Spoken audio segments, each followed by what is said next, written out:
Shalom, shalom, graça e paz. Hoje você tem um dia maravilhoso, você e sua família, na sua casa, no seu lar, que seja um dia maravilhoso de bênção para você. Bom, hoje eu gostaria de meditar num salmo de Davi, onde ele está fazendo uma grande reflexão sobre a vida, sobre a brevidade da vida. E esse salmo é o salmo de número 39. E eu gostaria de começar lendo o versículo 4, que diz assim: Dá-me a conhecer, Senhor, o meu fim, e qual a soma dos meus dias, para que eu reconheça a minha fragilidade. Que pedido, que oração Davi fez ao Senhor. Senhor, dá-me a conhecer o meu fim. Quanto tempo eu tenho ainda? Quanto me resta de fôlego de vida? Fala aí para mim, quantos dias eu tenho para tirar os que eu já vivi, para saber quantos dias ainda eu vou viver. Mas o que será que estava acontecendo com Davi para ele fazer esse pedido ao Senhor?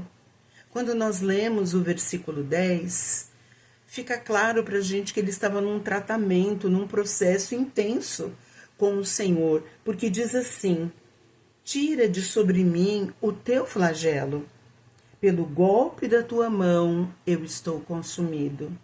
Havia um tratar de Deus ali com Davi. Não sei se eram inimigos de fora ou inimigos internos, se eram problemas no reinado, se eram problemas na família, mas de alguma maneira ele estava tão aflito que ele queria saber quanto tempo ele tinha ainda. Talvez com o desejo de que acabasse logo, não sei, talvez para querer saber se ele poderia ainda fazer algum conserto. Qual será a ideia que Davi estava tendo para fazer essa pergunta para Deus? Uma coisa é certa, ele estava sendo tratado por Deus.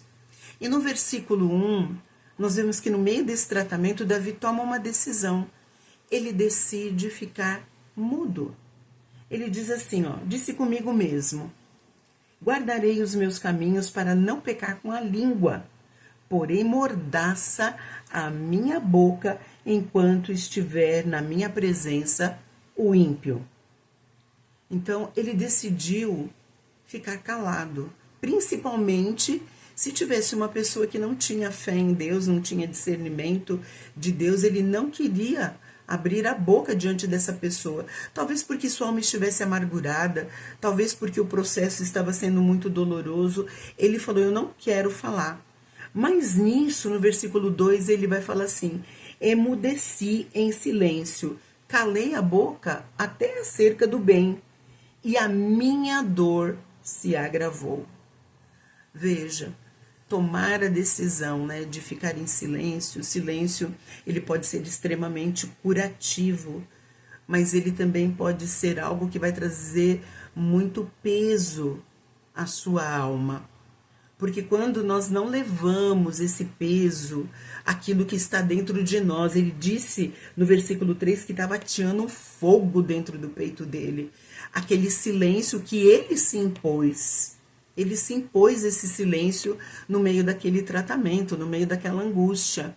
Só que ele falou: eu fiquei tão quieto que eu devia falar coisas certas, coisas que eu deveria ter orientado, mas eu não falei mais nada.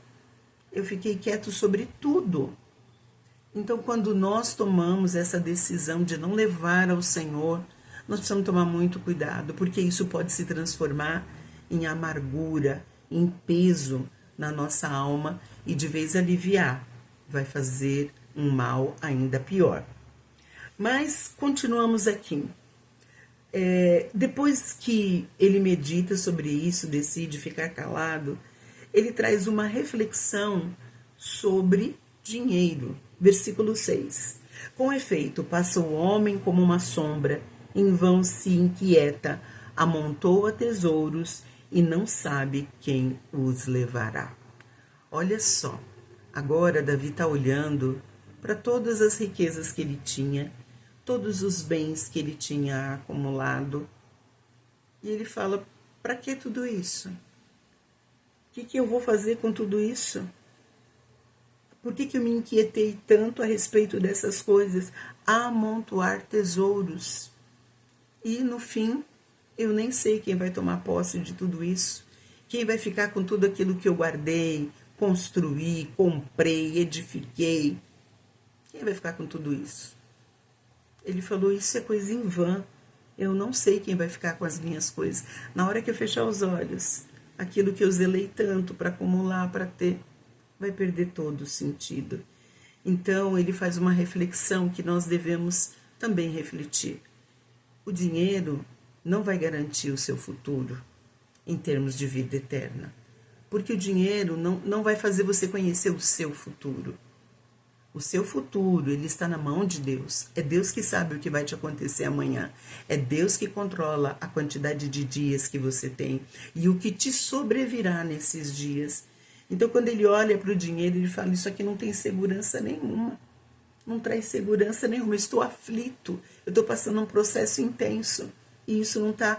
Tudo que eu ajuntei não está adiantando de nada. E no versículo 7, ele fala assim, e eu, Senhor, o que espero? Tu és a minha esperança. Então, Davi termina fazendo uma reflexão, fala assim, e aí?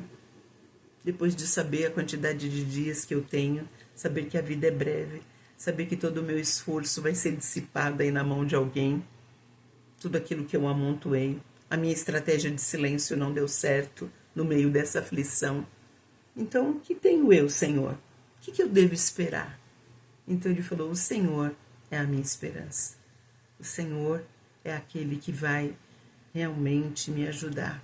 Essa vida é breve e se eu não viver tudo aquilo que Deus, se eu não priorizar cada dia, se eu não estiver alinhado com o céu, com a vontade de Deus, eu vou desperdiçar a minha vida. Então tem 3 coisas, 3 áreas que nós devemos estar extremamente alinhados com o céu. Deus, a nossa família e o propósito pelo qual Deus nos trouxe à existência. Você está aqui para cumprir um propósito de Deus. Essa vida é breve, é curta, cheia de percalços, mas Deus tem um plano para você. Cumpra o plano, viva o plano, porque Deus, Ele te deu uma quantidade de dias para viver. E uma hora esses dias vão acabar. Mas, como disse ali no filme, carpe diem, aproveite o dia e viva o melhor de Deus, dentro da sua vontade, dentro daquilo que Ele tem preparado para você. Deus abençoe você grandemente.